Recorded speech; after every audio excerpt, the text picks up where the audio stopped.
Hi, and welcome everyone to Ethereal Encounters Unveiled. Today we are broadcasting live on the United Public Radio Network and the UFO Paranormal Radio Network, 105.3 on the Gulf Coast and 107.7 FM in beautiful New Orleans.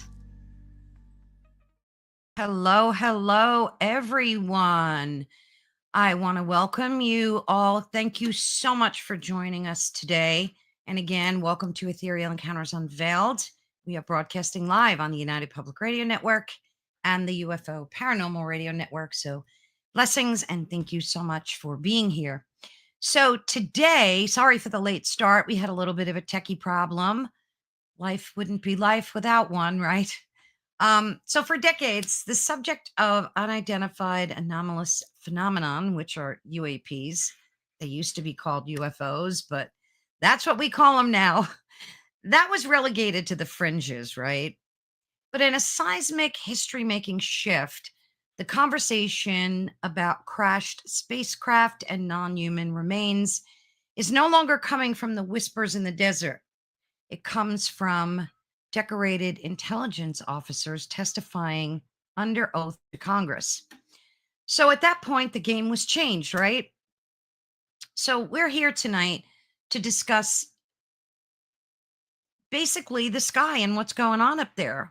We're talking about claims about whistleblowers in the U.S. government, and if they are running a multi-decade program to reach about these reversed engineered non-human craft, and whether or not they critically, some say, possess non-human biologics.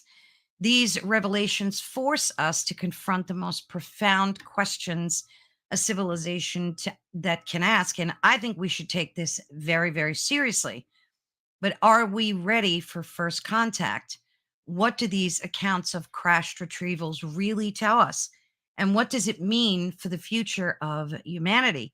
Today, I'm super excited. We have Joe Montaldo joining us, and he's going to help us navigate this explosive and transformative territory. He's a veteran in the field, and he's also director of I.C.A.R. So let's welcome Joe. There we go. Dun, dun, dun. Oh, hello, y'all. Sorry. It's weird. I'm doing it on my phone today, so it's kind of weirding me out a little bit.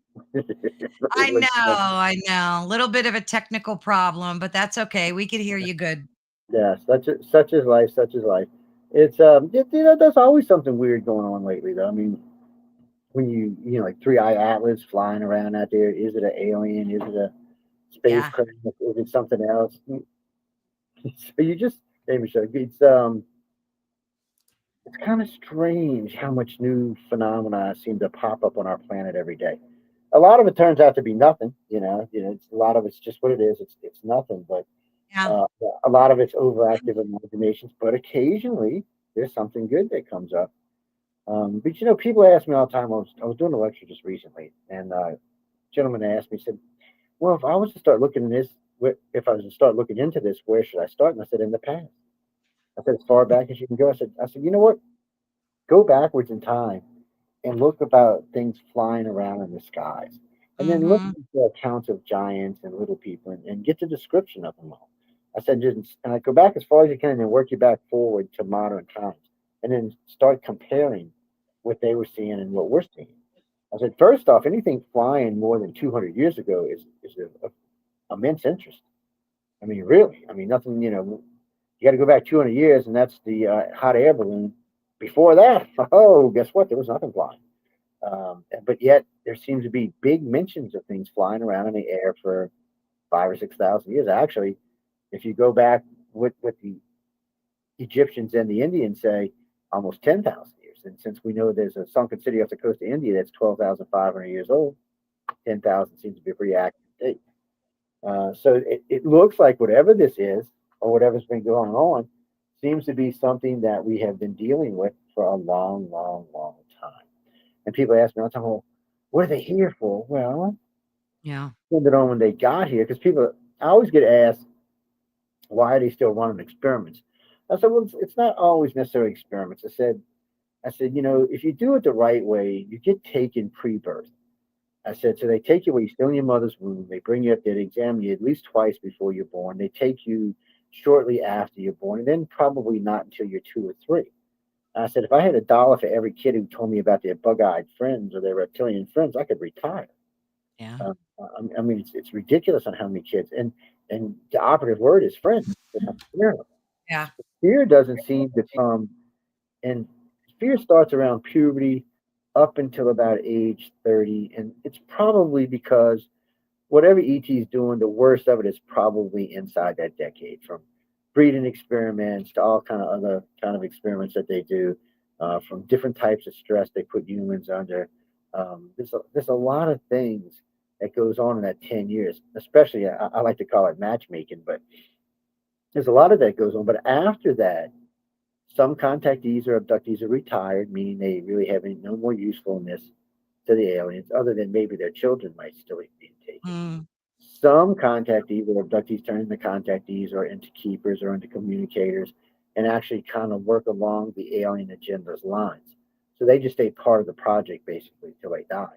Or until, depending on what kind of contactee they are, a lot of them will be retrieved at right around the moment of death or shortly after. That's yeah. what's so weird about this. Humans don't realize this. We think we die, it's over. No, that's bullshit. It's not over.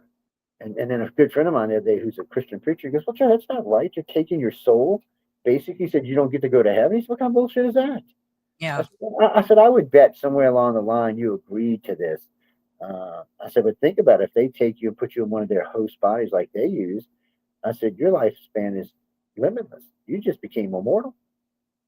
And I said it's always been funny to me is how many UFO sightings we get over hospitals, mortuaries, and graveyards, and we get lots of them. And from what they had say, they can take your consciousness up to 3 days after your death. Jeez. It's But what completely about separate. people? What about people that have had NDEs? I've interviewed so many of them, and they never really include, aliens or those type of biologics. Do you think that they do that on purpose, like deceive us? Well, there's a lot of deception going on in a lot of ways. So somehow, a long time ago, I got put in charge of military abductions. Not really. Okay, I don't go around. I'm not the guy who gets you military abducted. I'm the guy who tries to keep you from getting military abducted. But along with that and a few other things that were going on, there seems to be control through fear. It Mm, doesn't work on everybody. People like myself and other people, that's not something that's going to work. So you have to find a different way. But it does work on a large population. I mean, look at our population today. Just look at our social, economic, and political environment today worldwide. A lot of what's controlled is by fear. It yeah. works good, and ET and everybody else in between knows about it. And somebody asked me today how many hybrids are on the planet. Not near as many as people think, but there are a few. Mm, Rachel's Eyes, there's a book called Rachel's Eyes, which is a good place for people to start. She talks about her daughter, who was a hybrid. She talks about hmm. going to school and going to college and how she had to have special food brought to her. The government knew all about her. She had regular exams. They brought her. She was just so I don't know how aware you are of that, but through the 80s and 90s, there was a lot of what we call missing baby syndrome. Oh, So, yeah. so we studied over 10,000 cases over a 15-year period. So these were women who were pregnant, had gone to the doctor, had ultrasounds, blood work. They were pregnant. No ifs, ands, or buts, no mistaking. They were pregnant. 3 months later, they weren't pregnant. But what was weird was it's not just they weren't pregnant. There was no damage to the womb. There was no damage to anything. Even the hormone balance was back in check. And we both know that's a physical impossibility for an Sure. ordinary human. If you had a spontaneous abortion or things like that, or something went on, um, those hormone balances would be out for a while before they caught back up. So here we have this whole section. Then we start finding out that some of these women are being brought back to the ship to deal with these children. Usually, it would be like their child and several other children that they would be dealing with. And the reason why is these children just were not quite they couldn't live here either because of their gifts stood out too much or their looks stood out too much, but whatever it is, it kept them from being here. So technically when they say there's hybrids, there are hybrids, but the hybrids are way closer to what we are today than what you would think of an alien hybrid to be. Yeah. They Michelle have is gifts.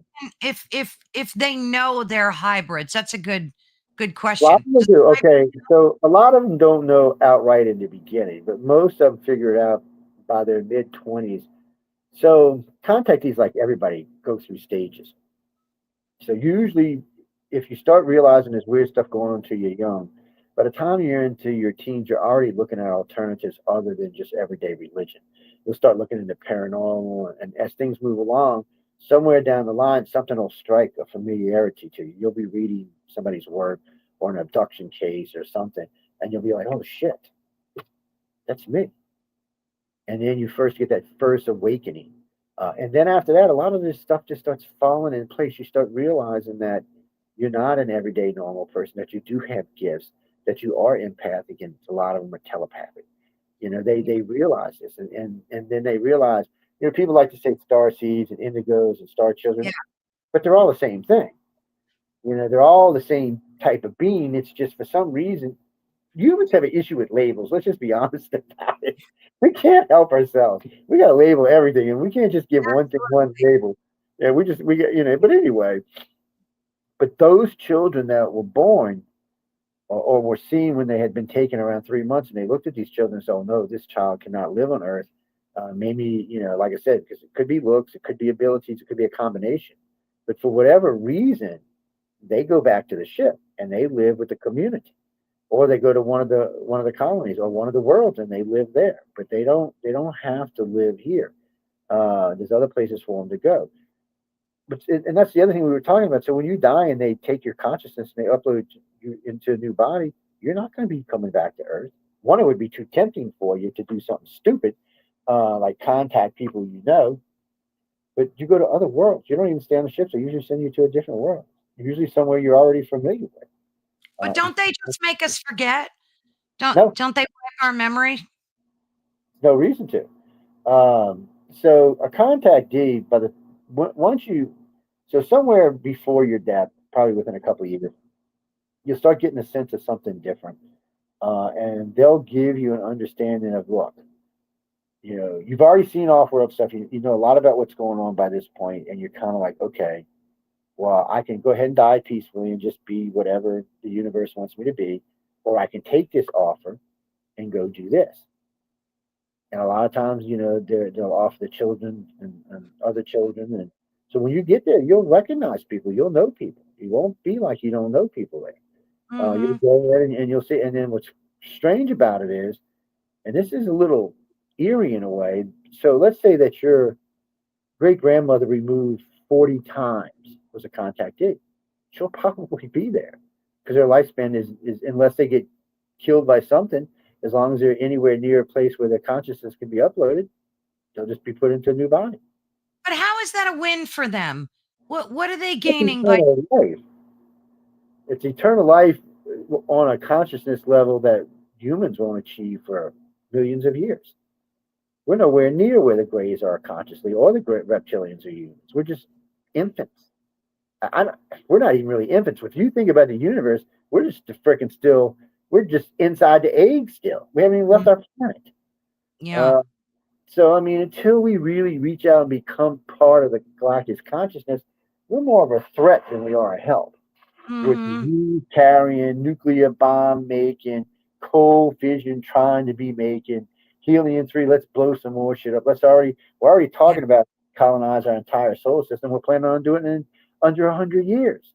What does that say for the rest of the galaxy? It says we're coming for you. That's what it says. Yeah.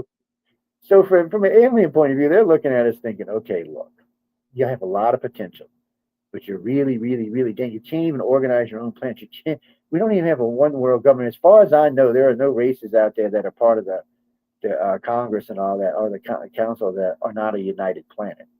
Mm-hmm. I don't even think. I think it's probably a prerequisite. You probably have to be a united planet just to be a member.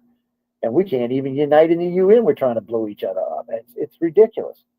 So when you look at this world, all you can do is pick and choose the humans. So what they did was, however long ago this started, they took a bunch of humans and they have been following those family lines ever since. And they do not abduct outside those family lines. And people get mad at me when I say that, but people don't realize a family line that started 200,000 years ago today is immense. I mean, it crosses a lot of family lines. It's not, you're talking, Alfred Weber did the math one time live on air, and I literally for 2 years I got emailed to it. He goes, well, Mm. Joe, if you do the math, 15% of the world's population is 1.5 billion. He said that's what all you researchers say is being taken. It's a lot of people. But what does that do to your belief in God? I mean, you sound like you believe this. How does that affect your belief in God? Well, first off, I don't believe in extraterrestrials. I actually physically know they exist. So it's a little different for me. But as far as God goes, God's God. God, it says in the Bible, He has many rooms in His mansion. Only an idiot would think that we're His only creation or even His final creation. Correct. Yeah. I mean, Yeah. we're living in a 14 billion year old universe that's going to live for another trillion years or so. I mean, no telling what's going to come out. No telling what we're going to create. In 100 million years, we will be God. We will have the essence to be able to create, destroy, move, probably. And give us a billion years, we'll be like the light beams. The essence of God will be pure energy, just travel through the universe of thought, created thought, appear wherever Mhm. we want to appear, look like whatever we want to look, create whatever we want to create, simply through thought. That is God. So when you look at a light beam, somebody asked me just the other day, what is the difference between a light beam and God? I said, you want to know what the difference is? They said, yes, God created the light beam. That's the only difference. I would imagine their power range is really close, Mm. and those are beings and entities that were probably created in the beginning of time, not Yeah. in growth time. I imagine life has gotten shorter throughout the universe, not longer, because, if you let things live too long, they tend to get in trouble. Especially humans, man. Yeah. We need to develop a little ways before we start living 10,000 or Yeah. 100,000 years. But really and truly, it is interesting because we get tons of reports from hospitals and mortuaries. Matter of fact, they got two clips of video, one out of a New York morgue and one out of a Miami morgue, where there's a gray standing in there with two bodies floating them out into the middle of the floor. And you see these blue beams engulf them, and then another like looks like a kind of a reddish orangish blur just shoots up through the ceiling. The two bodies drop to the floor and the gray is gone. Mm. So they've got this twice on camera. It's almost like the grays one because grays have a tendency, just like all aliens, whatever's in their technology or in their makeup tends to blur electronics. And then so the fact that there's two of these suggests to me that they wanted to be seen. Yeah. I think from time to time they let us see things because seeing UFOs are hard. Everybody always tells me everybody can see a UFO. Well, really, then why don't they? I've asked this question in a million lectures, all of television programs, radio shows. I said, if everybody on this planet could see them, why don't they? I said, Mexico City, 1990s. 1 million people reported seeing a UFO, including the mayor, the police chief, several religious people, lots of other people. Okay, that's great, Yeah. right? Just 22 million people in Mexico City. Where were the other 21 million people? What is going on? Phoenix, Arizona, Phoenix Lights. A couple of thousand people saw in a city of what, 2.5 million at the time? Where was everybody else sleeping? And it was on, just like in Mexico, Phoenix was on the news live as it was happening. And Yeah.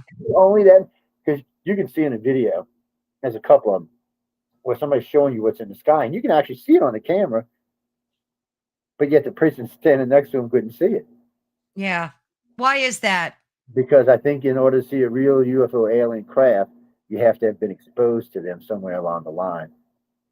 I think you have to be pre-exposed to see it. I don't think it just.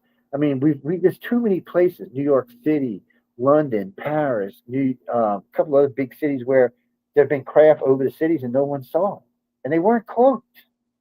I mean, some of them we even picked up on stationary cameras. So I mean, you have to wonder why isn't everybody else seeing these things? Yeah. And I only think some of the technology picks it up from time to time. Probably a cross between atmospheric and a type of lens or flare lens that cameras are using because of speed. It's like 5,000 per second. They might actually catch something every once in a while. Or So again, are they they might the just not fortunate there. are they the fortunate ones, or are the ones that don't contact or can't see the fortunate ones? Like, how do you look at it? Is there a difference? Well, okay, so if you're an abductee, then you probably consider the person not being taken fortunate. If you're a contactee or a keeper, you're probably thinking you're probably feeling sorry for the person not being taken.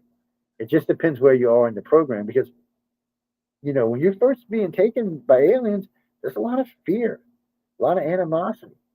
Yeah. And we're pretty sure they used the British Isle as a testing area, like oh, like the control group for the study, because they have classic alien abduction 101 all over England all the time, and those are usually violent, aggravating, mean. Everybody, the people when you interview them are already pissed off or angry, but yet you can go all around the rest of the world, which there are cases like that, but most of them are more like, well, no, I'm seeing this might be a good thing, and the aliens they're not eating us or killing us, so maybe it's a good thing. Mm, It really yeah. where you are. I mean, most contactees, because I tell this to people all the time, you can fight this all your life and fight everything else in your life, and you're going to lose because it's too much to fight, especially alone. But if you know that you're a contactee and you accept and you embrace and you understand what you're getting into, you'll be surprised how much easier your life becomes because you just one of the biggest problems of your life just went away. You're now just part of the program, and you can go on with your life and incorporate that into your life, which is Mm, what we teach most contactees to do, incorporate it into their life. So they can survive and live and have children because if not, they're going to go crazy. Because you know when they're coming, even abductees, even though they don't know what it is yet, they know it. They can sense it. They can feel it in their gut. They start getting antsy and jumpy, and their stomach starts getting sick, and they don't know what it is. That's why it makes them sick. But a contactee, when they first sense that thing running up their back and then down their body, that energy, they know they're on their way. They've made contact with the gray or whatever alien it is, and they know it. So they relax into it a lot more because, and also too, by the time you get to 28 or 30, most anything the aliens are going to do to you that would be considered nasty is over and done with. You yeah. don't hear those kind of experiments, and you really only hear that kind of stuff between puberty and 28 or 30. After that, the whole type of contact changes. Like I said, they either retire you or you become useful, you become part of the program. Because you'd be surprised how many contactees tell you about other contactees on board your ships, holding their hands or sitting there with your kids talking to them and cracking Yeah. jokes and stuff. You hear this a lot. You'll hear a lot of them, with the groups of children basically being surrogate moms, for lack of a better way of saying Mhm. it. So there's a lot of this stuff goes on in these ships, and these ships are huge. These aren't little bitty tiny things. They're the size of our moon. That's why you can't get close to Earth. Shit, I think they're bigger than the moon. Actually, the three seen by the sun are huge. They're at least 4 or 5 times the size of our moon. That's and then now NASA says they think they found at least 56 Dyson spheres. That's a technology so far beyond us that it's not even funny. NASA's pretty sure that this is an advanced technology. Dyson spheres is when they build a sphere around a sun and they inhabit the sphere. That's a technology. I mean, we're not even nowhere near close to anything like that. Like I said, we ain't even got to Mars yet, much less building any spheres. But at first, they didn't think it was true, and then they started realizing different amounts of lights coming as parts of the suns are being blocked out. And since it's not an asteroid field, because they could see that, they realize it's something denser that can block out the solar radiation, which more than likely is something that's made by an extraterrestrial life, not a thing. So, and James Webb on 3 occasions now had found things on planets. They found hydrocarbons on one planet, which is what's given off by gasoline and stuff like that. So they're pretty sure there's at least industrial type of life there. They found several other things in atmospheres of planets that suggest there's life on those planets. Mhm. They're pretty sure they're going to find life on at least 3 moons and maybe even Pluto and Mars for sure, maybe even Venus. So it's looking more and more that life is not the exception, but life is the rule. It's looking. So think of this: if we find life in 6 or 7 or 8 places in our own solar system, and you start crossing through our galaxy where there's trillions of planets, the amount of life becomes staggering. And then when you start multiplying that across the galaxy and I mean the universe itself, it's a number we don't even have yet. It's well Oh, beyond. yeah, absolutely. Do you think Jake Barber made it popular with his program? And he's a whistleblower, very well-known whistleblower. Do you think that you can contact them through these, what is it called, psionics or something that they're using? You can't Is that contact the aliens at all unless they want to be contacted. yeah. And they're not going to let you. If you're not part of their program, they are not talking to you. So I can tell you now, anybody says anybody who tells you they've talked to aliens that is not a contactee is lying to you. They do not talk. They have no use for the human race outside of what they're doing. They don't mess with us. They don't want to be bothered with us. They don't show us their craft. Think of they could a long time ago let the human race know they're here. Just show up in mass and not kill us, and we'd be like, wow, look, aliens, great, and even helping us. They're not interested.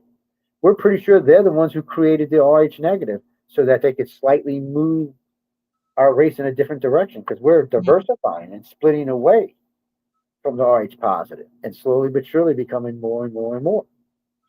I mean, it went from 0 to 15% in just 40,000 years. 40,000 years from now, it'll be 30 or 40%. And RH negative people have different personalities and different attitudes than RH positive people. They're different. And the majority of contactees are RH negative. So there's got to be a reason for it.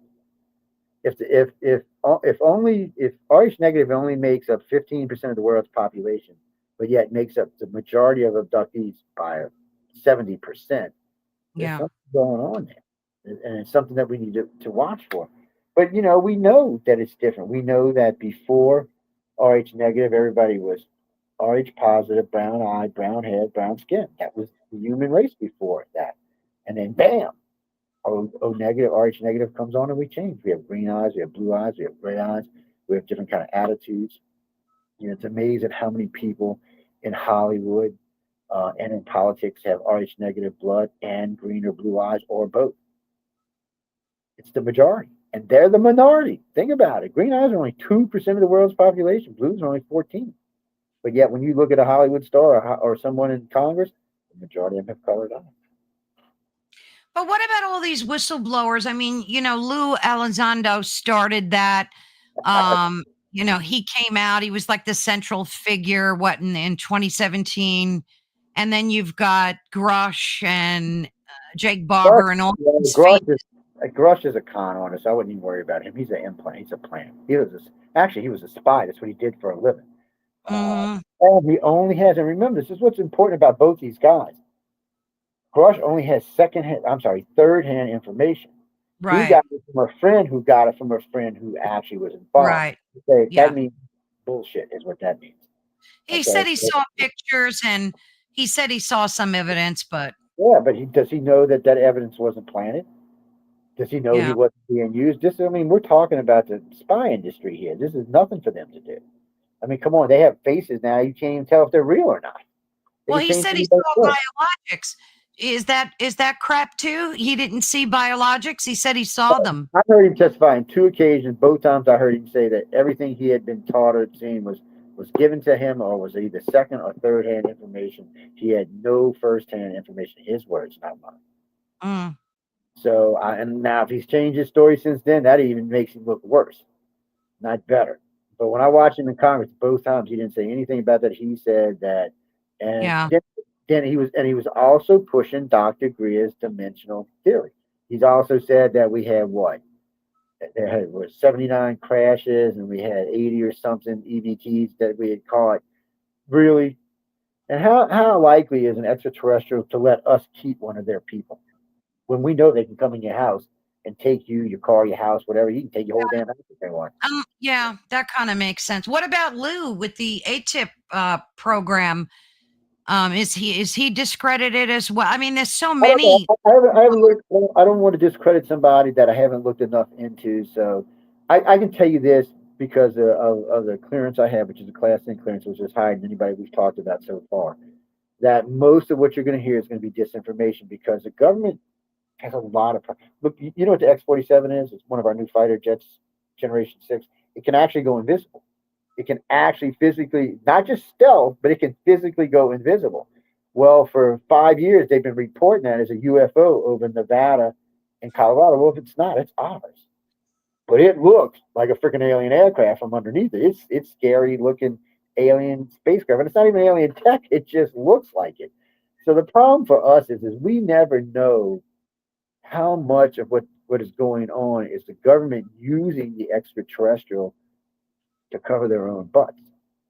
Senator McDonald, about 25 years ago when he contacted me, you've probably heard the story, but He contacted me. It took him a long time to convince me who he was. When I finally met him, this guy was in charge of all money appropriations for the government.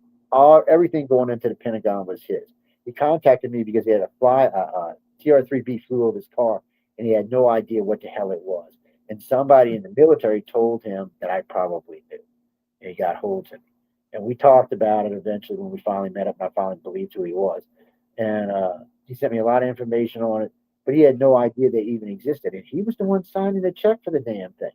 So 6 months later, he contacted me after he found out what it was, and he was like, "Well, Joe, everybody but you told me it was an extraterrestrial craft." I said, "Was it?" He said, "Well, no, it." He was cussing when he was telling me. He said, "Well, Mm. no, it wasn't. It's ours." I said, "Of course it is." I said, "The SR-72 Blackbird was reported. The X-117 stealth fighter was reported as an alien craft for a decade." I Are said, they rever are they reversed engineered, Joe? "Not those aren't. No, those are just well, okay. Let me rephrase that. So if the story at Roswell is true, the saucer we took from the Germans and brought home and crashed ourselves, Mhm. uh, according to Roswell newspaper, we got what we would consider today a microchip, aircraft aluminum, and fiber optics. So if that story is true, then yes, it's not so much backwards engineers it's that we use their technology to forward engineer our technology. So we just basically took their stuff to enhance ours. Right. And of course, think of it this way: if that story's true, the microchip generation shouldn't exist. We shouldn't have all this AI and all this computer stuff because we didn't develop it. We got it from somewhere else. Because I've heard many scientists will tell you if you ask them to go inside the microchip and explain how it works, they can't. Yeah. They just know it works. Well, if we invented a damn thing, we should know how it works. Let's just Yeah. be honest about it. True. So, I mean, so in one spect, I mean, it is partly alien, but most of it is American ingenuity. And, and well, I shouldn't say just American ingenuity because there's a lot of it comes from around the world. But ET has a vested interest in this sector because we're out here by ourselves. Uh, it's hard to make people understand that you can't find Earth by accident. We're way so there's two spiral arms we're in between. So there's the Yeah. lower one, and we're about 2/3 away from it, but we're also about a third away from the upper one.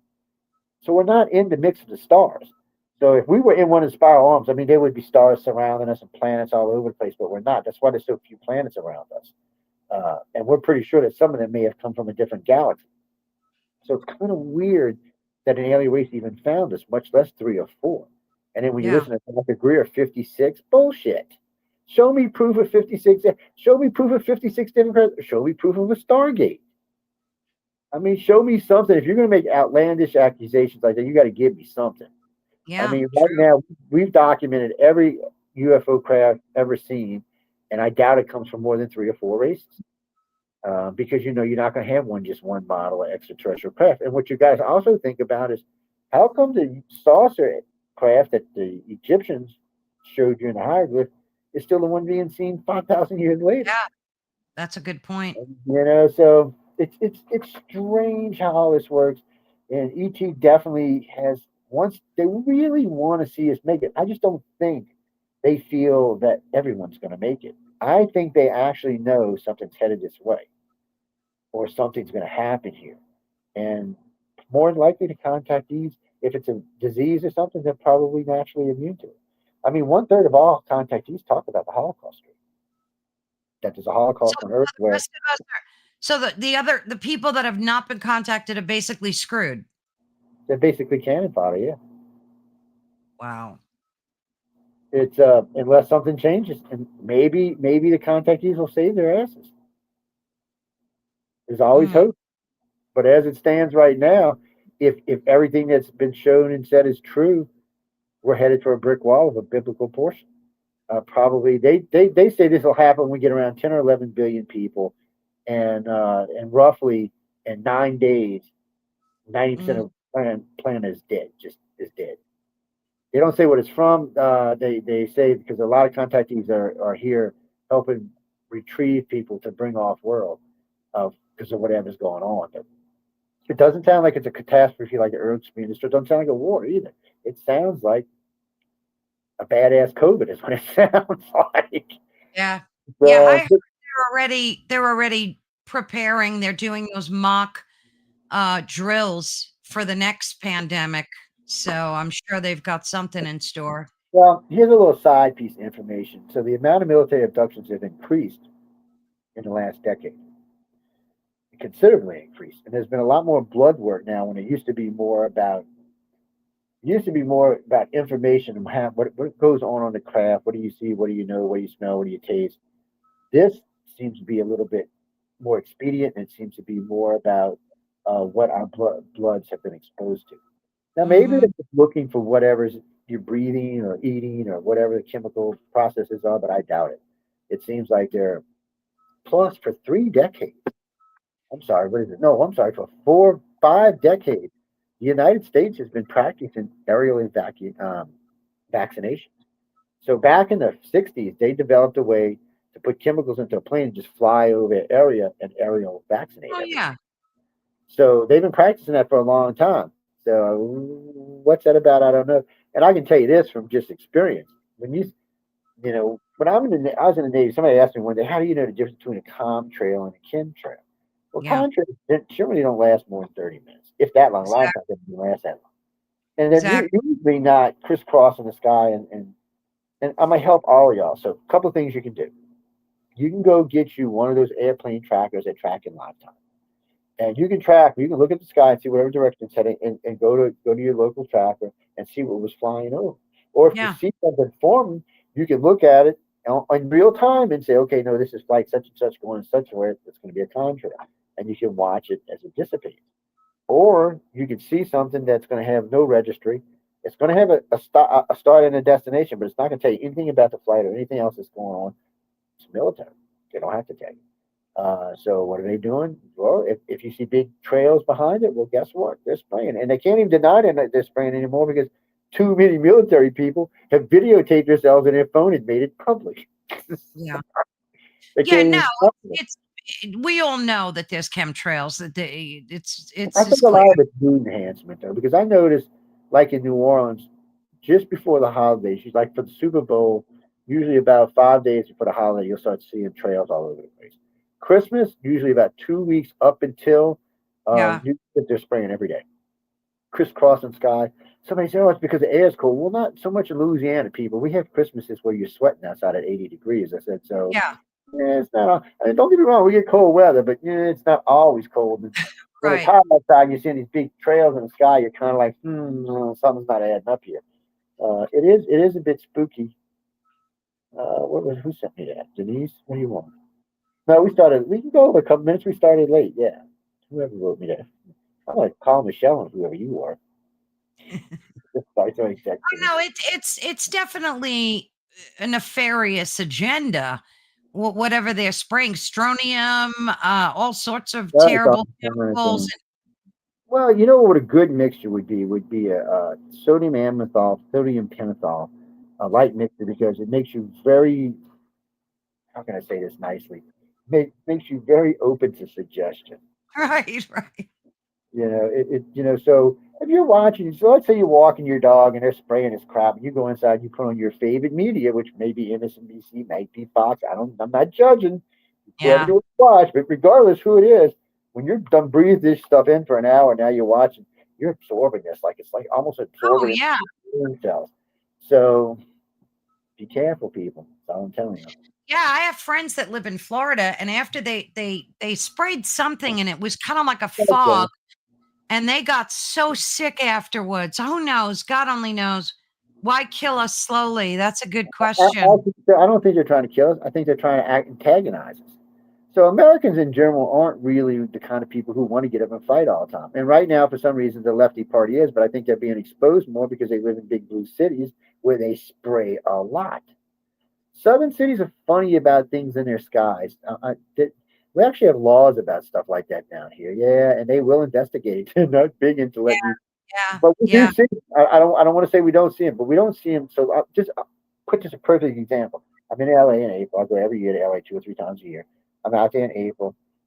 The trails are so thick and so wide that yeah. within 30 minutes, the whole entire sky is covered. Now you will see them cover skies down here, but it usually takes a whole day, and it's usually only 4 or 5 lines. So it's a much thinner veil.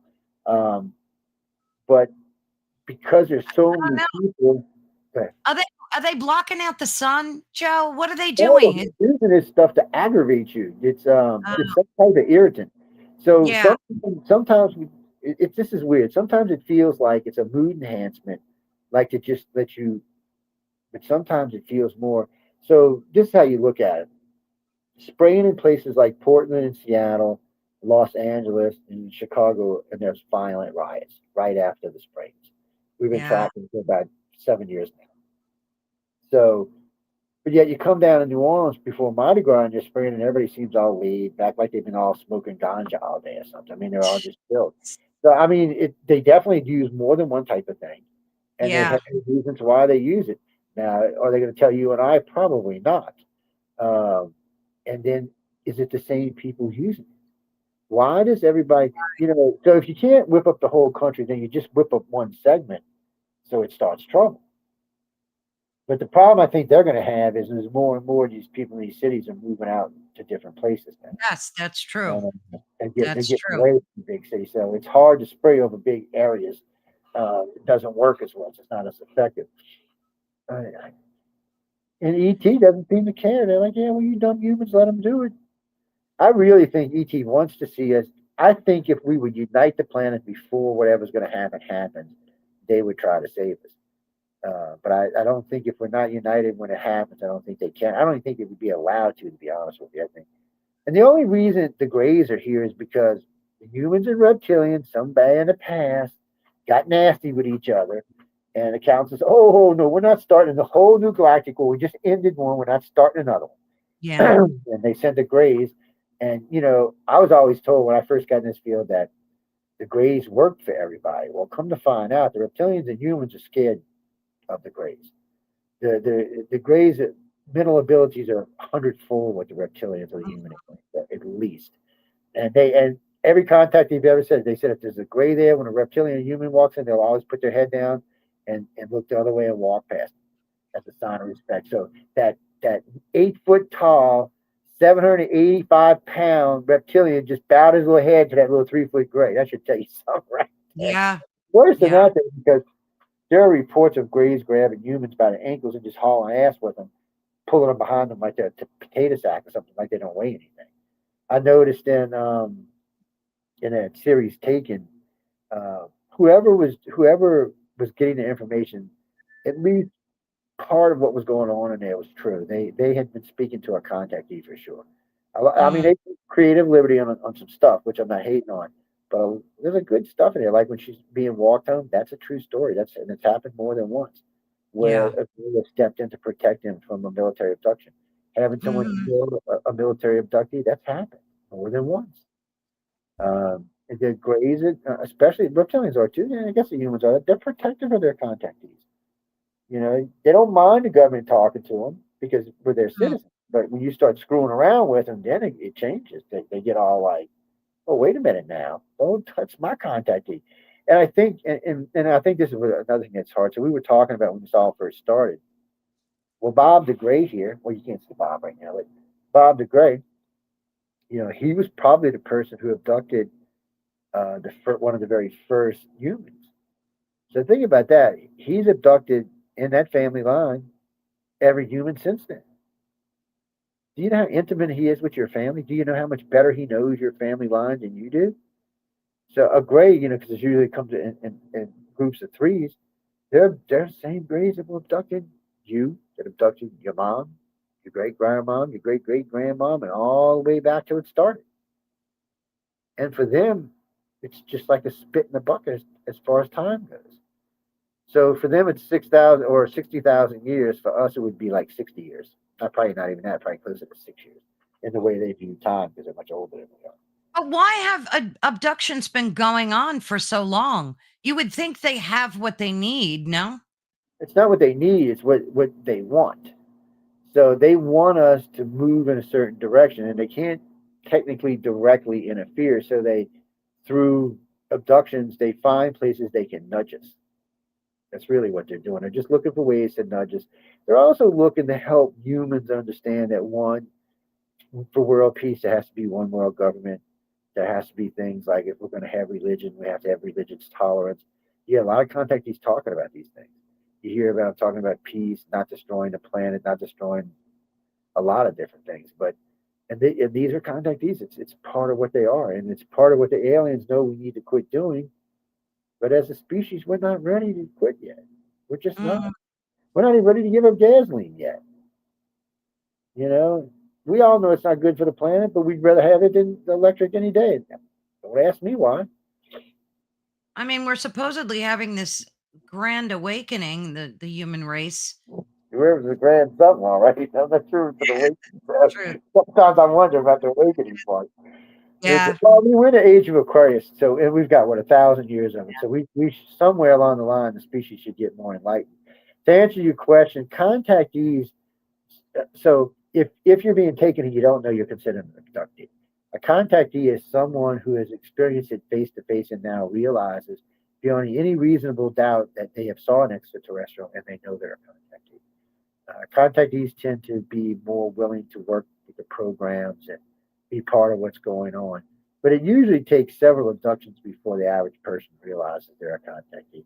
Children, though, sometimes pick it up earlier because children, how can I say this nicely, don't possess the baggage that adults do.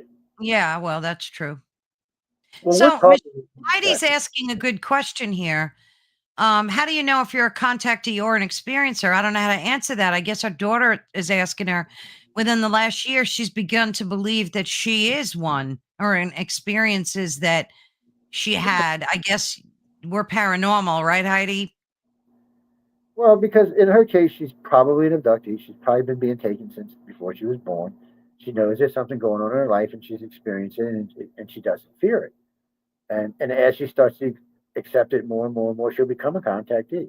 And contactees become very curious about it. They want to know what's going on. They ask a lot of questions. They ask aliens a lot of questions. By the Yeah. way, if you listen tonight, people, if you are an abductee or a beginner contactee, the aliens like you. They like when you ask questions. Just remember telepathically. And a lot of times, especially the Greys, a lot of times will answer you without even thinking about it. Matter of fact, we use that for experiments. The organization I work for uses that because we'll get 50 contactees, give them all one question, all the exact same question. None of them know each other, and then Hmm. as they get taken, they call us back with the answers. When you get 50 answers that are the same, you know you got something. Yeah, you're onto something. Yeah, I Yeah. mean, I do that myself every night. I go out there and I talk to them and try to contact them. And you're right. Sometimes you do get the answer indirectly, I guess. Well, there's a lot of stuff. Somebody asked me this. I was in DC, and I said, so there's a lot of stuff I could talk about if I talked about personal stuff. I said, but I don't do that because personal stuff is personal stuff and research stuff is research stuff, and Yeah, they don't always go together. Sometimes true. something I think because of what happened to me is this, and I find out, well, maybe not the same for other people. So you have to take your time and work through cases. I mean, currently the organization has almost 140,000 cases that we consider legit. Mhm. So it gives us a database to go through. We can. It's like going. You can write in stuff like blue and plasma and a couple of different words, and it'll come back with a whole bunch of instances where this was mentioned or said. And sometimes it'll even be in their conclusions by different directors or different researchers on what they think it was or why it Yeah. happened or what happened, which Are is you a guy still collecting data at I.C.A.R? till they kill me, and hopefully when they do, somebody takes over. It's it's we actually what's funny about that is I just had a meeting just recently. We were in the middle of redoing an organization because somebody wanted me to change the name because the acronym is such a pain in the ass for how many people have it. But we just now restarted recruiting directors because I laid off a bunch of directors recently. And what I mean by that is some of our directors have been directors for 25 and 30 years, huge Wow. cases, a lot going on. So what I do is I retire them they still function, they can still be function members and be involved, and they still have clearances to do anything they want. It's just we retire them because they get burnt out. You just Yeah. get, and so a friend of mine asked me that. He said, "You've been international director forever." I said, "Yeah, but international director is differently because I have a lot more contact with a lot more people." But Hmm. when you're a state director or a section director or a researcher or a investigator, which they all have different jobs they do, it's important. Well, actually, Jeremy, wait, oh, that's my message. I was wondering what the hell that was. No, we're very strict on how we do research. Yes, we're very strict on a lot of things, hypnosis.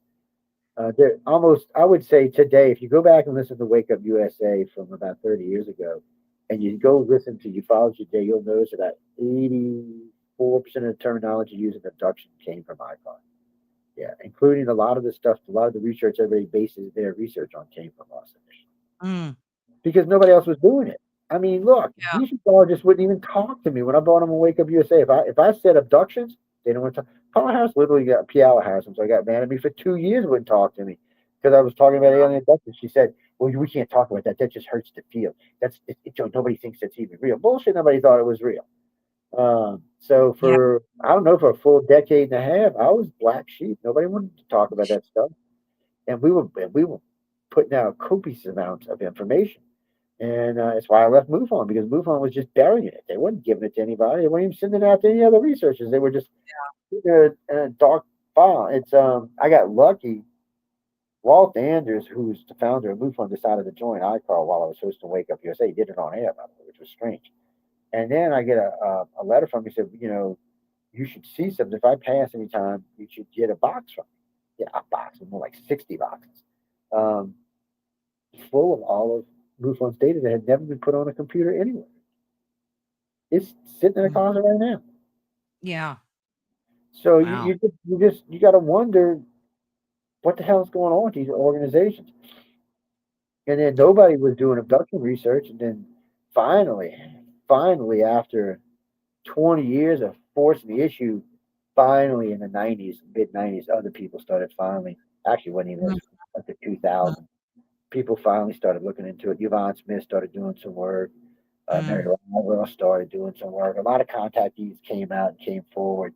Like I'm going to have Marion Delicato on in a couple of weeks, and Dear Isley, and I got Thomas Reed coming on in a couple of weeks. So I mean, there's a lot of good contactees out there with a lot of good information, but there's a lot of good researchers, and I've worked with all of them. Barbara Lamb was out there. Barbara Lamb freaked out. She heard me speaking in Laughlin, Nevada, before they stopped having the conference, and she was like, "I've never met anybody like you before." She said, "Jesus." mm.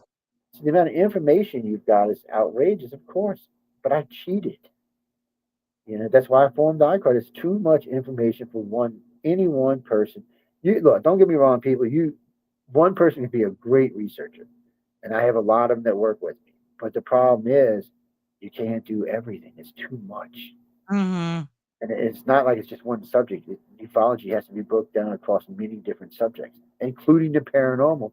We haven't even talked about things like poltergeist and contact. How come a contact, when something's happened, when a ship's near a house, how come does it look so much like a poltergeist? Stuff floating around, things coming on and off, things making weird sounds and talking. I mean, it sounds like a freaking poltergeist, but it's an alien contact. So, and then Yeah. there seems to be, in some cases, increased um, paranormal activity at a contactee site. Mhm. So I mean, what does all that mean? Hell if I know, but it means something. I try to let the paranormal researchers deal with that, and we have a lot of good ones on the network. So, Yeah. uh, Yeah. Oh, yeah. Absolutely. so Well, I don't. Yeah, sure, I'm let just me yeah. ask you this.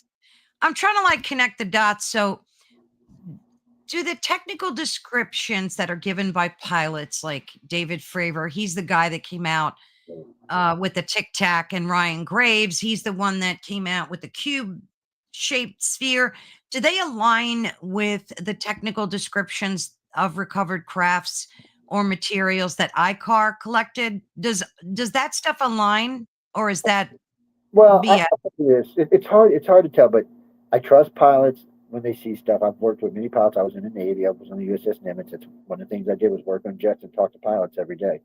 And I had, by the way, I've never met a pilot that had not seen a UFO, not one. Yeah, And I've met yeah, hundreds I heard of them. that.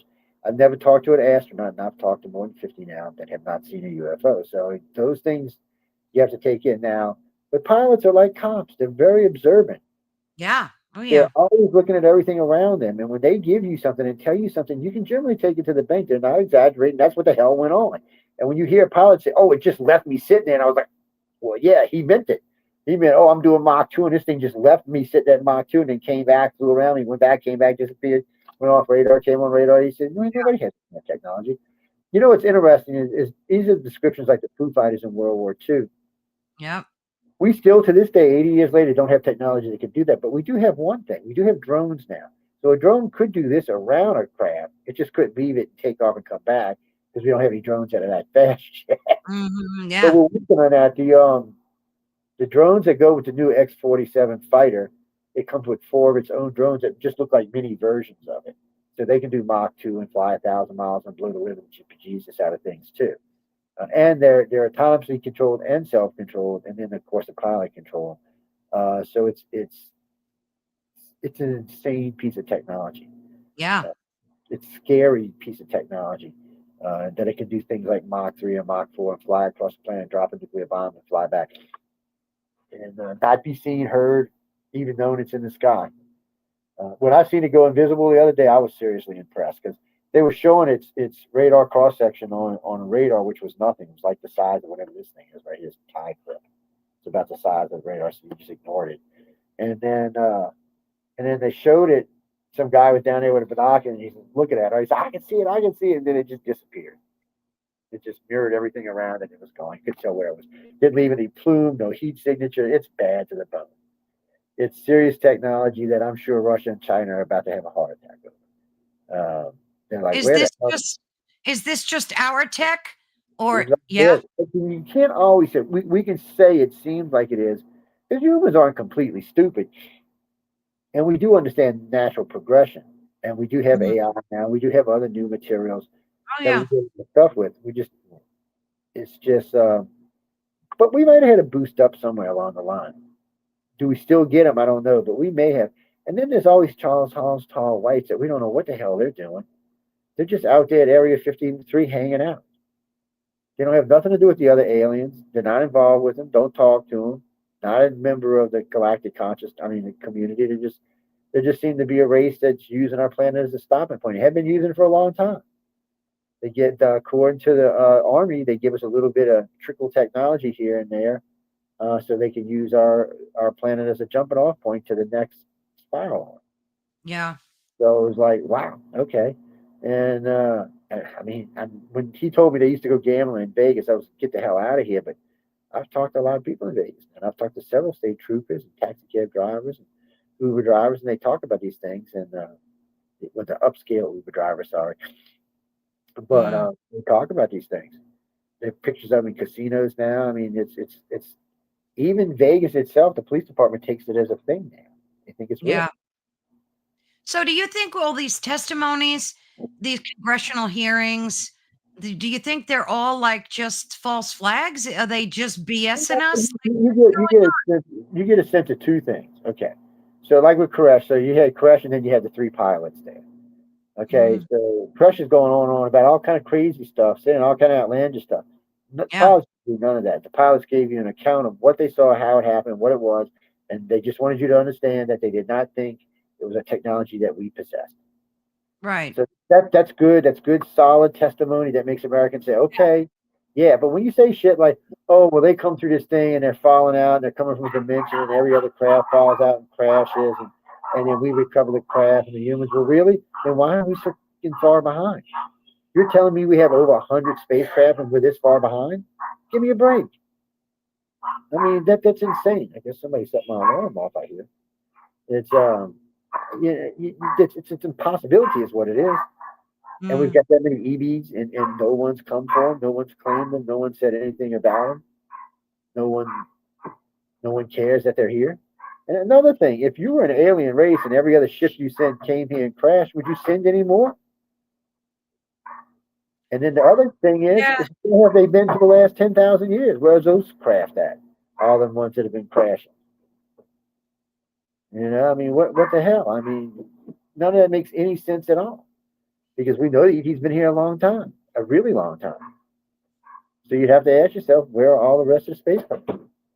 If So they've been does our government know what are they hiding from us? Like, do they know and they are don't just like anything, they're like us. They're ignorant. I yeah, think that's the hardest thing for Americans, for the world to understand. yeah, Yes, we know some. Do we know the aliens' true agendas? No. Nobody in the government knows what their real agendas is. They don't know what they're really here for. Do they know they're here? Yeah, they know they're here. The government's admitted that they know they're here. Do they know what they're doing? No.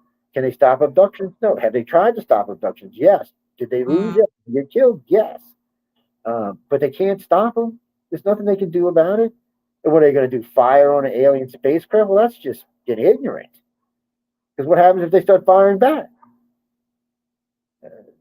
What happens if we start an interstellar war and the whole freaking galactic community comes over here and wipes us from the face of the planet and just takes our planet and uses it for something else?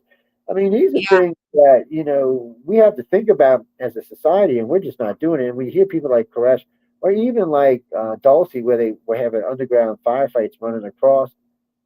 The Greys are very advanced. They don't need a gun to kill you. They simply yeah. think they can kill you. They don't need, they can kill more than one of you at a time. So when you hear stories like that, you know those are bullshit. That's somebody trying to make brownie points. The problem with ufology is it's like the paranormal world. You're only as important or as good as your last thing you said.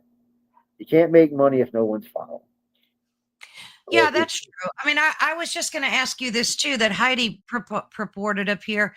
Are they coming from Antarctica or the, depths of the ocean? I mean, they're probably there's coming so from much. both. No?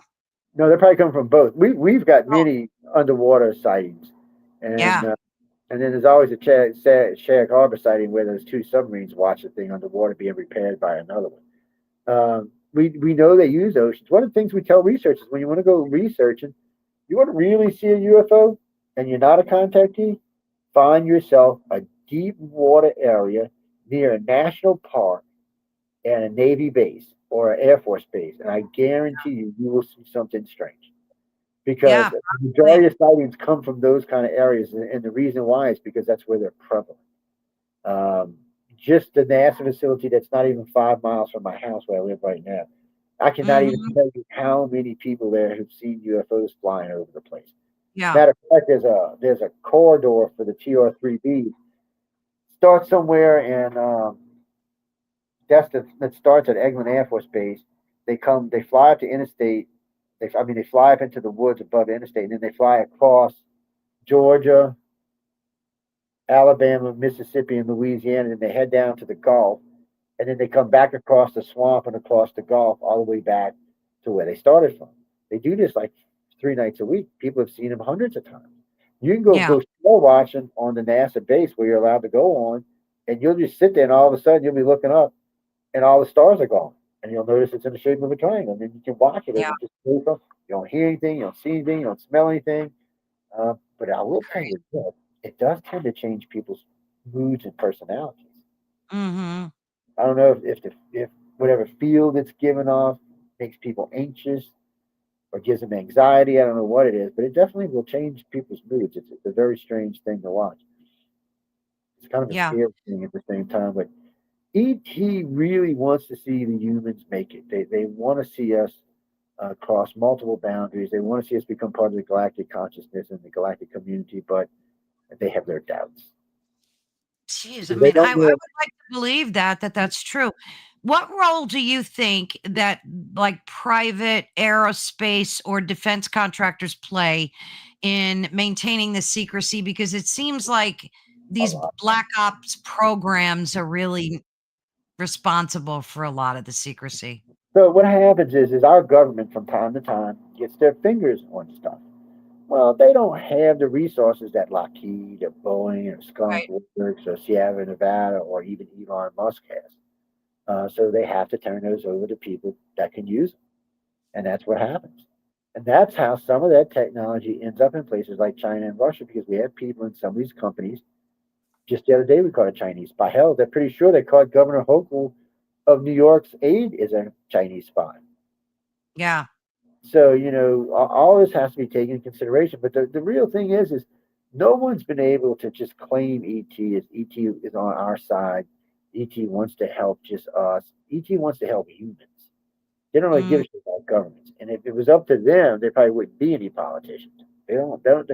I don't think they have politicians in the way we have politicians where they come from. I think it's a much more respectful format. But still, as we are right now, we're a violent, egotistical, arrogant race who thinks we know everything about everybody, and we don't know squat about squat.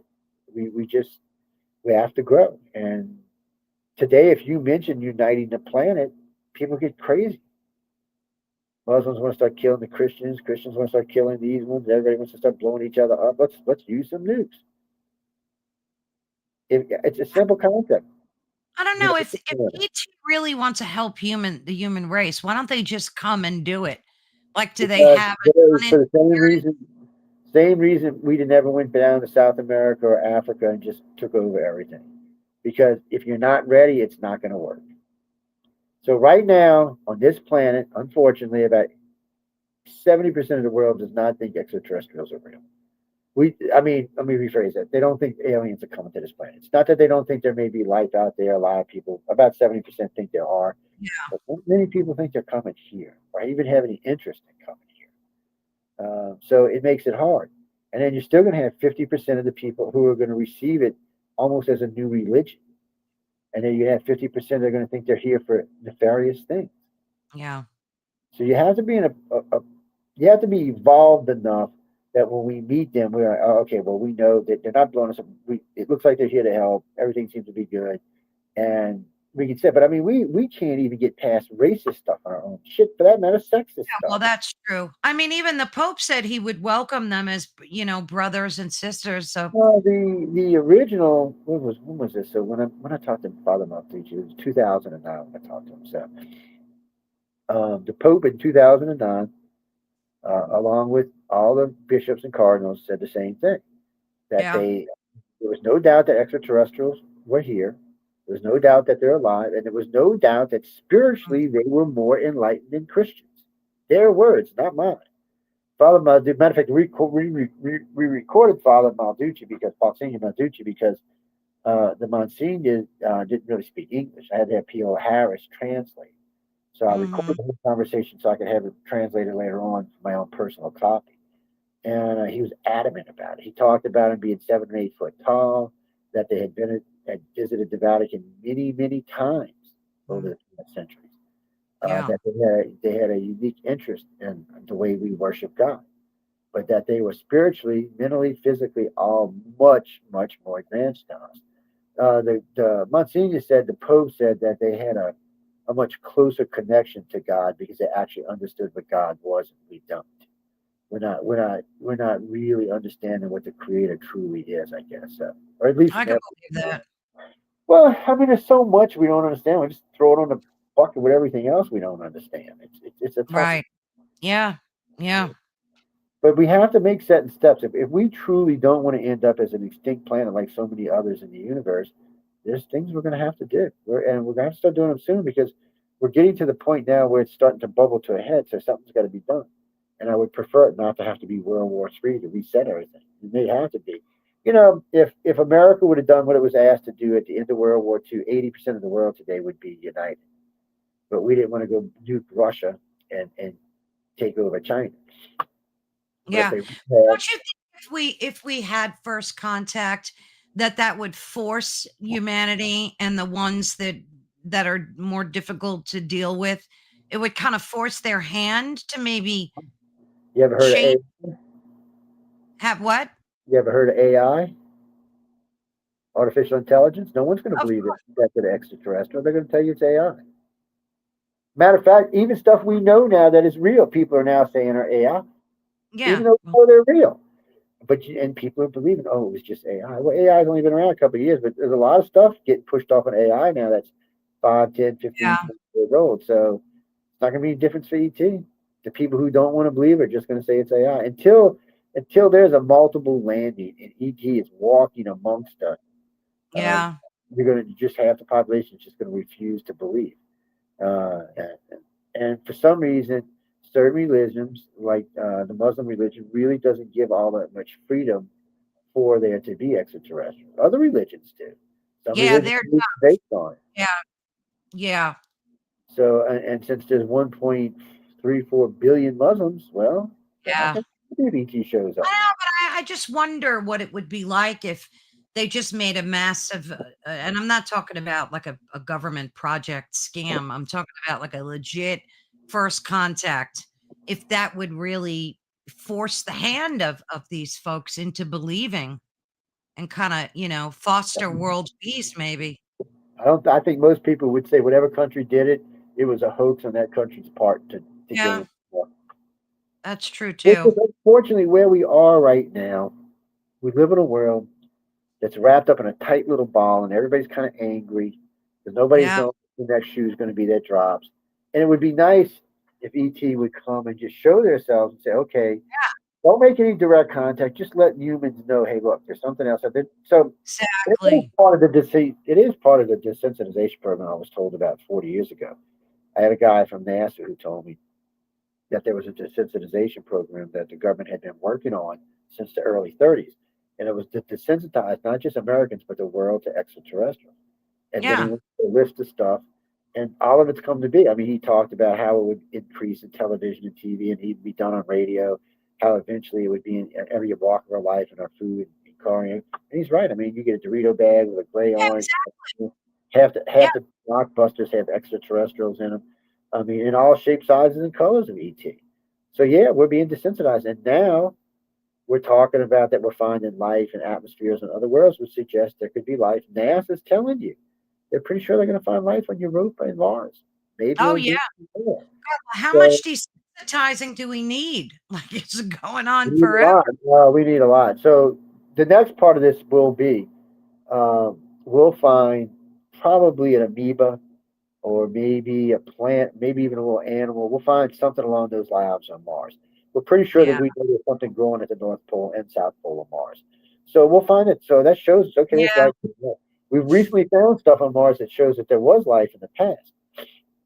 So once we understand that there was life on another planet, okay, the next thing after that will be we will find an artifact, Mm, something we cannot deny that's not ours on another world that we have to admit, okay, it's extraterrestrial. So then, but we're still safe. So when we find the immediate knowledge, we're safe because we know they're not going to hurt us. And yeah. when we find the artifact, it's abandoned, it's old, it's ancient. Okay, well, the aliens aren't there anymore, so we don't have to worry about that. So those are ways to desensitize the population without causing a panic. And then by then we'll be more acceptable to seeing an alien up close. Will be more likely. It'll be more like a 70% will be acceptable instead of a 50%. But it's going to be a while before even after we accept that there's life other than us, it's still going to be a good chunk of 100 years or so before the majority of the world is okay with it. We're Mm, like I said, we're egotistical, and God's not going to fit into a lot of religions' plans. yeah. I mean, Yeah. extraterrestrial different than a lot of religions' plans. You said earlier and in past conversations that I've had with you that you know definitively that there are ETs or NHIs, non-human intelligence. So could you give us an example of how you know that to be absolutely fact? It's actually three ways. One, I've seen them up close in person, unfortunately for myself. Two, I've seen the documentation from the government that proves beyond any reasonable doubt that not only have we had them in our possession, that we have had contact to the fact that don't go here, we will kill you. Return our people, we'll kill you. You could have this type of craft and work on it, but you can't have these type because we're just not ready for that kind of technology. And think about this: we've had the Roswell crash for 80 years and still haven't figured out how it works yet. That's Yeah. not exactly instilling. Yeah. We Yeah. understand sort of, but we don't. So, but Yeah. What anyway, about Rendlesham too? You got Rendlesham. I mean, that is even more mind blowing. we're going to have Larry Warren on probably sometime next year Oh, to talk about nice. with him. But so it's weird for us because I never when I got into this field, I never really thought about anything about contact or anything like that. I thought these people were crazy. I ain't gonna lie to you. I still think a lot of them are crazy, but we've been places now, not just by myself, but in groups. We've been with Grays, sometimes reptilians in a group. So there was 15 of us went to Florida and experienced the Grays. This was right after Katrina because I had a bunch of people from out of the country that were working for me that came in from Canada and Mexico and England to come work for my company to help turn the city around. But anyway, we were there in this dense fog that you couldn't see. This fog lasted for like 20 hours, and Wow. First time we were walking down the beach, the girls were in front of us, we were back here, and you started seeing these footprints about this long in between us, appearing in the fog. You didn't see anybody, just prints. And then you heard one of the girls yell because something touched her on her shoulder, and then she got the hell in and screaming. So I don't even know, they were just running. I don't even know where the hell they were running because the fog was so thick. So we just kept running straight till we ran into them, and we didn't see anything. So we seen the gazebo. We went and sat down in the gazebo, and we're all sitting there. Everybody, back then I was still smoking cigarettes. So I was smoking a cigarette, and we were all talking. And everybody had the camera sitting next to them, and phones or whatever. And Canuck goes, "What the?" He's cursing. I'm like, "What are you cursing about?" And I look up, and there's a gray. There's a pole like this holding the roof up, and the gray's coming Mm. down the pole like What? that. Yes. Stops, gets up on the ground, starts walking this way towards Mike. As he's getting closer to Mike, in between there's a walkway going out to the sand towards the water. As he does, the whole walkway lights up, and he just walks into the light and he's gone. Everybody there saw it. There wasn't no argument, were we crazy, or just one person saw it. Everybody saw it. A couple of months later, we got a tip about some abduction going on in Gulf Breeze, Florida. We, Wow. my wife and I had been working for a while. We had known there's a section of beach down here in between Eglin Air Force Base and the NASA facility that's just nothing's out there. And we've been knowing for years that people getting asked to come out there, and they get called, or in the middle of the night they just drive out there where they get taken. And over the years, we had kind of found out about it. Well, this particular night, someone had called me at midnight and said, "Joe, you told me if I was ever on the beach and it got real quiet and everybody around me started disappearing, give you a call, I'm calling you." So we drove down there, which was about 2 hours from where we were at, with a crew of about 10 people. We had a screened in tent we brought with us, and we set it up on the beach. And when we got there, we found this one place where we went, and we got there, we set it up, and there were people on both sides. There was some couples over there doing whatever they shouldn't be doing, other people walking around. We just Mm. about 2 dozen people walking around. So we're sitting there all talking, and all of a sudden, so getting a little weird. And everybody kind of, we're sitting down just chilling. It was like everybody went from milling around to just sitting there. We're just kind of, but everybody was still there. And then I hear a friend of mine, she goes, "What the hell is that?" She hands me binoculars, and there's a little white, looks like a white cap out on the water, right? Just a little white. Mhm. BC 4, 5, 6, 7. It's like, what's just white caps? One just on the top of the wave. That's not what it was. As it got closer, you realized there were these little 6 foot grays, I guess, fried energy pads on top of the wave. We called it surfing aliens. I should have never said that. I heard about that for a decade after that. So now they just call them surfing aliens. But regardless, they were coming into the beach. We physically sat there and watched them take Uh, people. oh my God. We sit there, and everybody in the group was a contactee. So that was what everybody started getting nervous because they figured they were getting taken too, but they didn't. It was almost intentional, like they knew we were there. On several occasions, you seen one of them just look over at us and go on about their business, and they would drag them all the way down to the bottom of the water, and then this big white area would light up, and then they would disappear. We're pretty sure there's a big underground facility in Oh, Gulf. yeah. Do they always bring you back after you've been taken? As far as I know, they do. They don't always put you back in the right place, but they usually bring you back. Oh, you told me a funny story about a couple that got their partner switched, right? Well, look at Whitley Strieber. They just Hysterical. dropped him off in his. They took him at his camp and dropped him off on the side of the road in the middle of the woods. Car, Jeez. truck, and everything. So think about this. They took him out of his house, out of his bed, and abducted him, but set him back down in his car on the side of the road, which means they had to have taken his car too, not just him. And we've got people talking about their dogs being taken and all sorts of stuff. I mean, it's they've got their agendas that they're running, and they take us when they need to take us for as often as they need to take us. And they what they're truly looking for is the people who can make a difference without them interfering. So Yeah. we're out there, like people like us who are out there banging away at this, talking about this all day, is opening people's minds every day. The more of us there are, the more people's minds to get open up, the easier it will be for us to make that next evolution leap. But the problem is, America's pretty advanced in its views. Europe is pretty advanced in its views. China's trying to catch up, but they're still a good 100 years behind us on those sorts of things. Russia is not much better off. Africa, South America, they're not much better off. I mean, it's you know, as far as the free world goes, it's pretty much Europe and the United States, part of Mm. Asia, and that's it. And that's where most of the technologies are. That's where most of the advanced thinking is. they're just leaps and bounds ahead of the rest of the world. So even if we were able to unite ourselves, we're not going to be able to unite them. Countries like North Korea doesn't want to have Yeah. anything to do Forget it. with us. Venezuela don't want to have anything to do with us. Iran doesn't want to have anything. And even now, there are things I think that could change minds. If we learn teleportation and a matter creator, a replicator, I think that could change people's minds. If Yeah, if if probably. if you knew everything you wanted could be made from a replicator, you didn't have to go get a job, you didn't have to do this, you didn't have to do anything. But if you only had to live for what you wanted to live for, I think you'd see a lot of people's lives change. I think you'd see a lot of stuff change in a major way because people would be like, well, wait a minute. I don't have to go work a stupid job. Everything I need can come from this machine. The Yeah. government putting out housing, nice, clean places, everybody gets a replicator. And then if you want to find something to do or you want to advance yourself or go to school or educate yourself or find yourself in different positions, you can. But you got to Yeah. get there first. I'm sorry, but the China's got a long ways to go, my friend. China ain't even got their fifth generation plane under control. America's on its sixth. Sorry, you're a little behind on those. And most of the advanced stuff that China does have comes from the United States. And why do you think they want Taiwan so bad? They want American chips. They're mad right now because Trump cut them off of them. Dude, Yeah. just be my That's friend. true.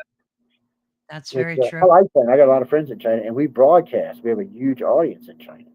But no, China's even in some things, China's not even as advanced as Russia is. Yeah, In some I think things, Japan is more oh, advanced. now, on stuff like that, you got a point. On some of that stuff, they're pretty good on. They're proud. Yeah, no, I've seen some stuff on the Japan's 3D printing, kicking some butt. but I've also seen it in Japan too. So I think our allies will be more. Absolutely. Yeah. Yeah. And Yeah. This too, 3D human organ printing. That's some that's scary interesting stuff that stuff. they're doing it. Well, look, at least somebody figured that out because China's answer for organs before this was to go steal somebody's organs out and sell them to Exactly. somebody else. So look, I'm all for innovation here. Yeah, Do some I heard about 3D printing for human stuff a while back about oh making yeah. Yeah. eyes, ears, Yeah. all sorts of stuff. So I Yeah. think, Japan's kicking butt with the robots too. They're doing a great job. yeah, but who's really kicking butt is Elon. Elon's Yeah, he building a does. army. Elon's going to have so many satellites in space, it's going to be ridiculous. On top I of know. that, he's going to have so many.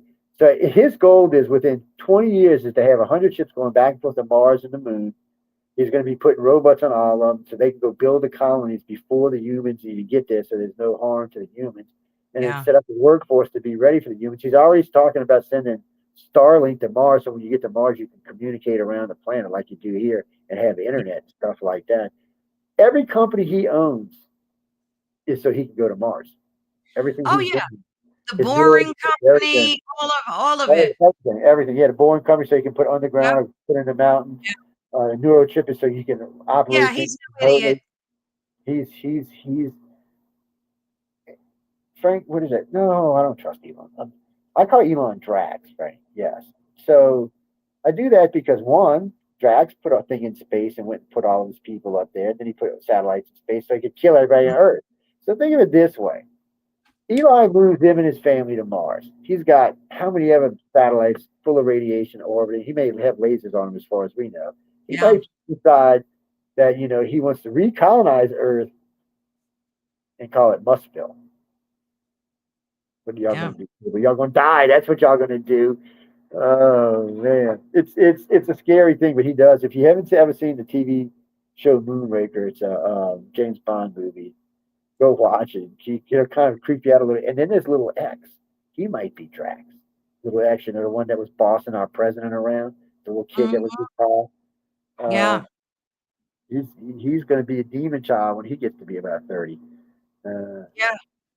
but there's a big plus to Mars though. So if we go to Mars in the next 10 years and they establish decent colonies, if you're 60 years or older, you can add 40, 50, 60 years to your life by going to live on Mars. Yeah. Yeah. You'll probably won't have to take high blood pressure medicine anymore. You can probably get rid of the high blood pressure medicine. Send it Yeah. bye bye. And you won't have to be taking all the backache medicines because your back won't be killing you, your heart near as much because there won't be no gravity pulling you down. all your I don't organs longer because it won't pull on you. Yeah, they did a big research thing on this because they were talking about how fast Mars could kill a human. And the guy said, Yeah. "Well, what advantages are there?" He said, "Well, you got way less gravity, so your lungs will work easier. All your body parts won't have anything pulling on them. The thing that kills us on Earth is gravity. It works Yeah, on that's our true. planet. You That's know, true. the I don't know. older I ship. don't have too much faith in like organizations like the World Economic Forum, the I don't think UN, right. all these sort of the alphabet agencies, because you've got folks like Yuval Noah Harari, who's coming out. He's one of the prominent speakers of the World Economic Forum. Yeah, And, he's coming out saying that we're hackable beings right now. And I think they hate humans and they only want like the population to be, I heard, which was also on the Georgia Guidestones, 500,000 yeah. humans they want on the planet. I don't know. I don't have much We faith. talked about that. So the problem with all of that is the elite. How much elite will be left on our planet? Exactly. So let's say that they want to leave 500,000 people, but 100,000 of them are going to be elite. Well, 500,000 is not going to be enough to take care of. So the average rich person who is worth more than $50 million in an average year is going to be exposed to more than 10 to 15,000 people taking care of him. And we start times and at times multiple people in multiple Yeah. cities, multiple areas. So, because rich people aren't going to stop going places, but you're going to start, they're going to limit themselves to just New Yeah. York and London. What about the rest of the cities? We're just going to do away with them? No, we're not. Rich people are spoiled rotten. They want their boats, they want their cruises, they want their Yeah, but they're jets. going to have technology to do all that, Joe, won't they? I What? They don't won't know. need humans after that point. They just won't need them. No, we're ten Going to thousand do, years from that point. Our huh? technology, our technology is just not at that level yet. We're too far away from that. No, not yet, but I think it's driving that way. It's It could be.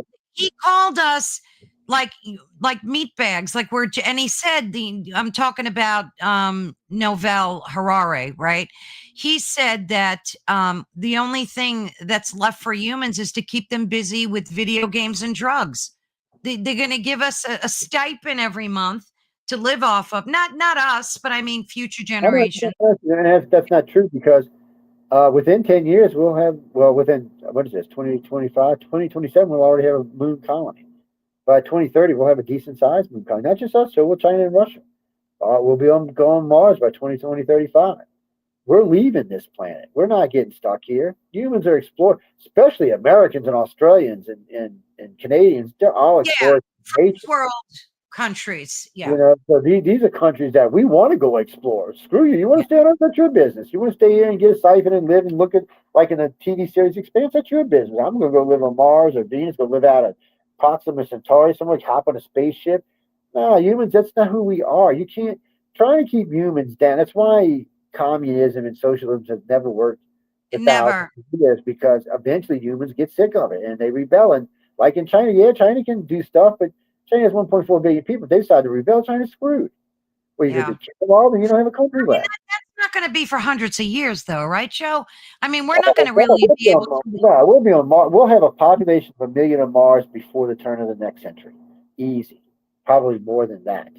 Yeah, but Unless, don't they have to terraform the no, planet? that's not how it's going to work at first. So I'll give you a quick rundown on it. So Yeah. right now, what we're doing is we're building these ships so that they can be sent back and forth. So they're going to be loaded with supplies.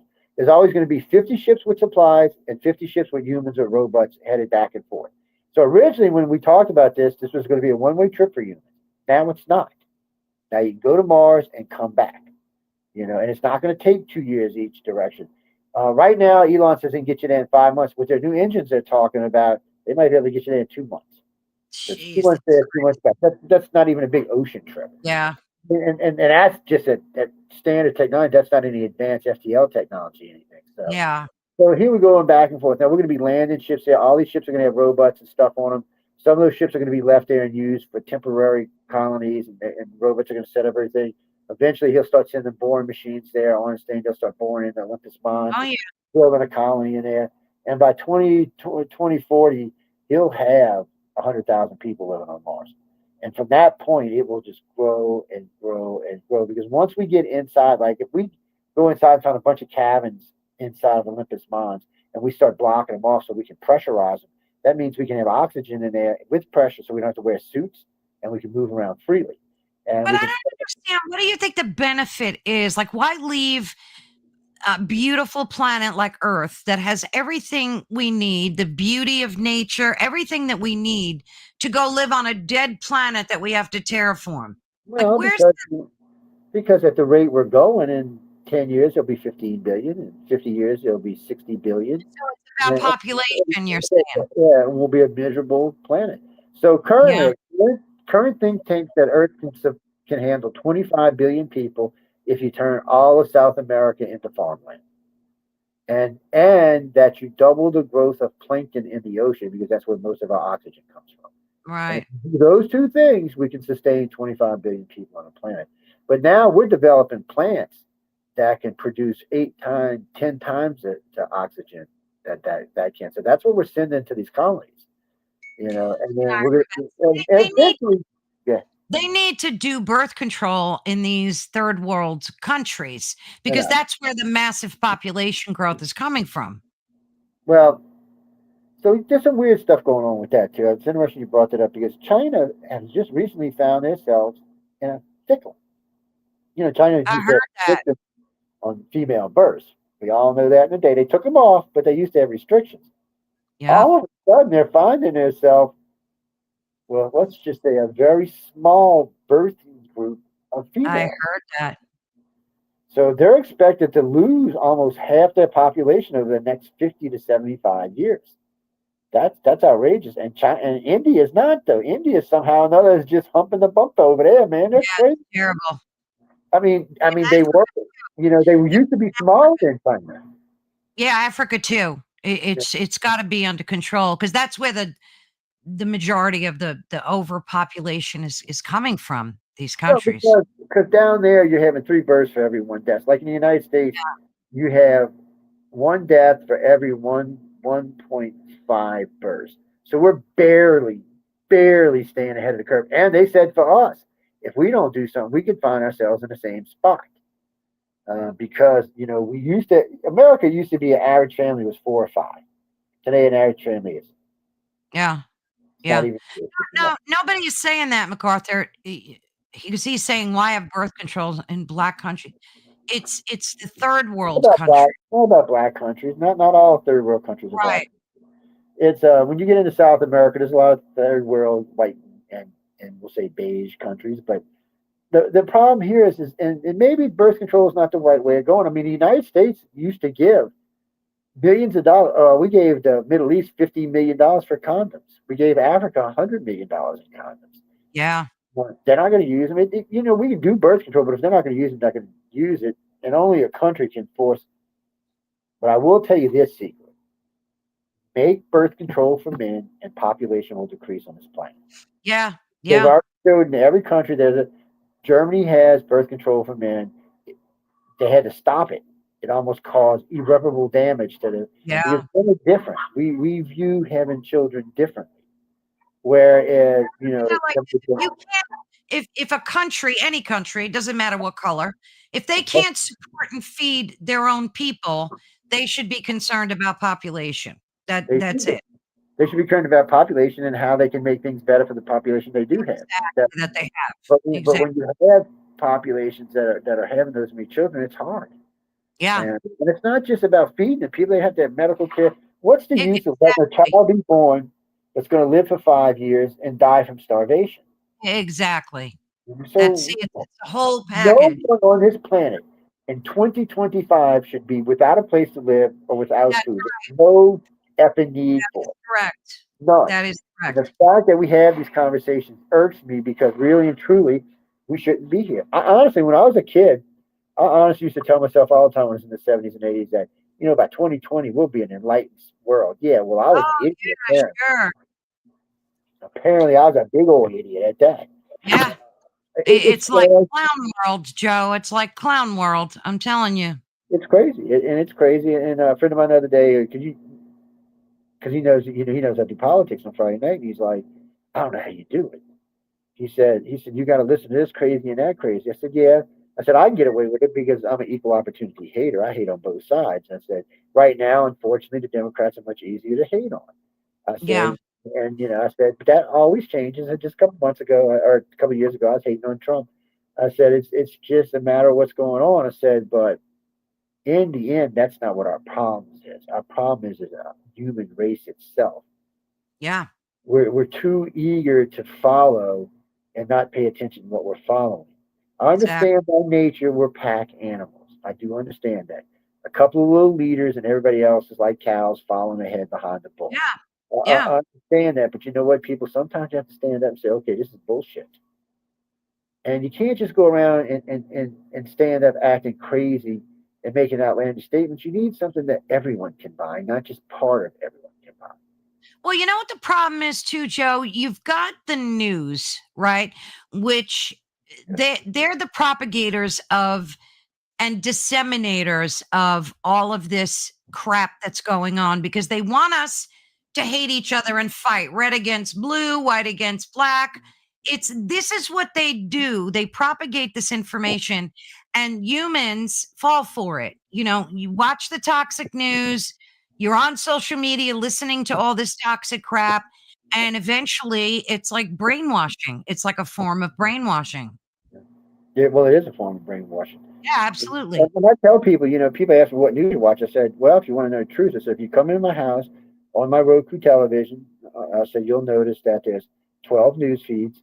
I said, there's ABC, NBC, CBS. There's also CBC, Yeah, which is Canadian. There's also Euro News, Sky News, both right. Australian and British Sky News. There's also Fox, C-SPAN. What's those other two conservatives? Something Newsmax and One American News. And then, of course, I put MSNBC, CNN, Reuters, and Today on USA Today on this. I watch all of them. And the reason I do is because they're all freaking idiots. Yeah, It's it's like you can watch 5 liberal channels and see something, and each time they give a number, it's different. You can do the same thing on the conservative, correct. and each time it's Yeah, different. that's what And I'm saying. That's it's exactly what I'm saying. It's not and then, intentional. yeah, it is. And then they get stuck in talking points. So you can go listen, and we're going to use the Democrats right now because it's a lot easier to find right now than the Republicans, but they've done this too. They use these talking points. So if you go on like MSNBC, any of their shows are all using the exact same talking points. Exactly. If you I've go on seen any those other reels. channel, yeah, They just keep repeating the same and crappy and it's diatribe. not just them; it's the politicians too, the Democrat politicians. So they're stuck in a loop Absolutely. right now. But the reason I said that is because I want the Republicans have been guilty of this in the past. Right now, they're not. They're the party in control, so they don't have to be. Right. But unfortunately for the Democrats, they're not, and they've done so many stupid things lately that it seems like stupid. It's the only thing they have left. And then of course, we had someone like Joe Biden, and then there's this other problem for all of this. We got all this crazy stuff going on in our country. Everything needs to be taken care of, and then I have to hear about Epstein 10 times a day. Oh, it's because you see, these are the false flags that we get fed. Because if you look at the Hegelian from Hegel, who developed the Hegelian dialectic, right? Which is problem, reaction, solution. So that's what they do. They create the problem, they wait for your reaction, and then they provide the solution. Just happens to be.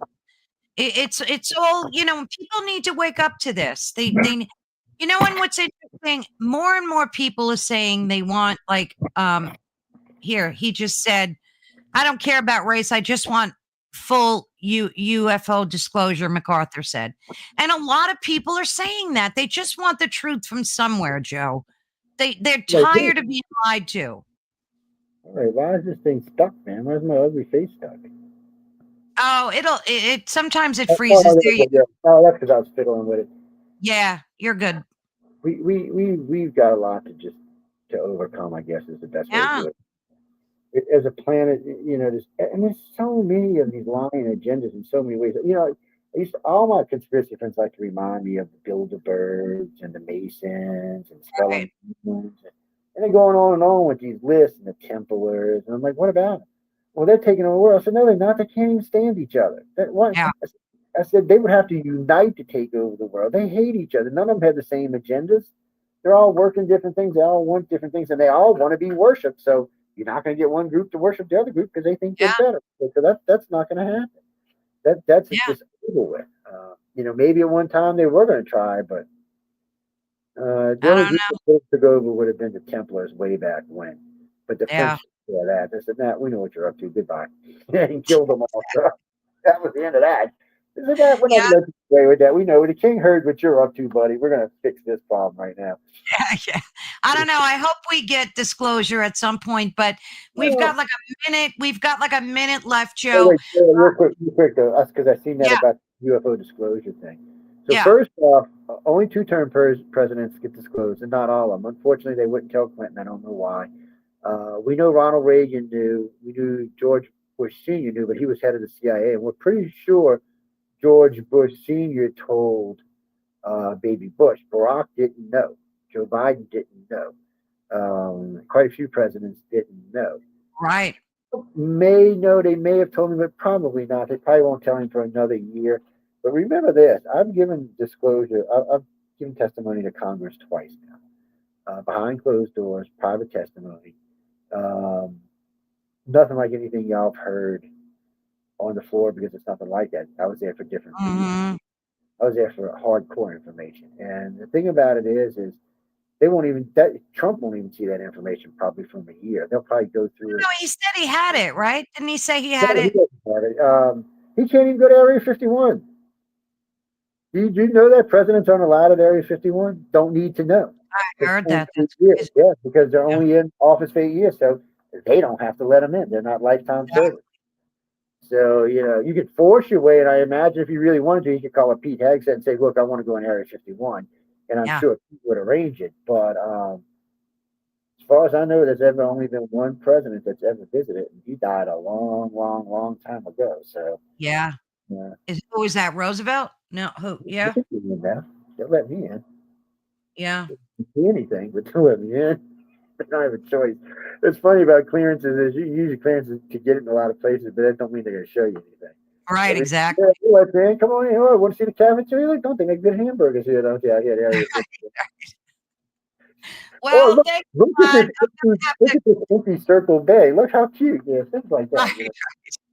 Well, thank you so much, Joe. It's always such a joy having you on. And of course, when the new year rolls around, we're going to have you back to continue this because I still didn't ask you about 3i Atlas, but we'll do that next time. Oh yeah, Mr. Atlas. Yeah. Oh, We got people, to I'm on again. And wait, what time is it? I'm on. Oh shit, I'm on in an hour. I go live on my own show in an hour. So go. I'll be Right. Thanks again, sweet. All right. Thank you, Joe. I'll see you again soon, dear. Okay, babe. Ooh, Thank oh. you. Well, thank you all so much. We greatly appreciate you in the chat. We loved hearing your questions and comments. And it's now 6 o'clock, so we have to go. Bye. Love you all. We'll see you. Happy Thanksgiving, and we'll see you on Friday. Take care. Bye bye.